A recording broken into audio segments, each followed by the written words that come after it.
মাননীয় সদস্য শ্রী গোপাল চট্টোপাধ্যায়।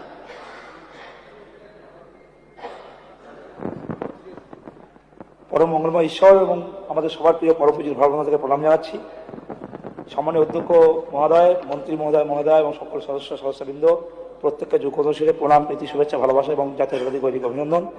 আমি সম্মানীয় অধ্যক্ষ মহোদয়ের মাধ্যমে পূর্ত দপ্তরের ভারপ্রাপ্ত মন্ত্রীকে জানাতে চাইছি যে আমার পূর্বস্থলী উত্তর বিধানসভায় একটি ব্রিজ আছে, যে ব্রিজটি লক্ষ্মীপুর টু কমলনগর ঘাট, কমলনগরের উপরে হচ্ছে নদিয়া।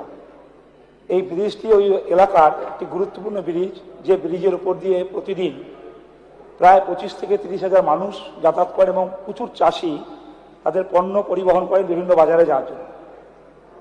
উন্নয়নের ঠেলায় দীর্ঘদিন ধরে এই ব্রিজটি একদম অচল অবস্থায় পড়ে আছে। বর্তমানে এতটাই অচল অবস্থা যে ওখানে এই মুহূর্তে শুধুমাত্র টোটো, বাইক আর সাইকেল ছাড়া ওই ব্রিজের উপর দিয়ে কিছু যেতে পারছে না।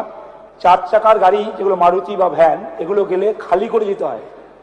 এই পরিস্থিতিতে দাঁড়িয়ে সামনে চাষের মরশুম, সেই জন্য আমি ভারপ্রাপ্ত মন্ত্রীকে অনুরোধ করছি যে ওই ব্রিজটি খুব সত্বর, যত তাড়াতাড়ি সম্ভব সারানোর ব্যবস্থা করলে ভালো হয়, বিষয়টি দেখবেন। ধন্যবাদ শ্রী গোপাল চট্টোপাধ্যায় মহাশয়।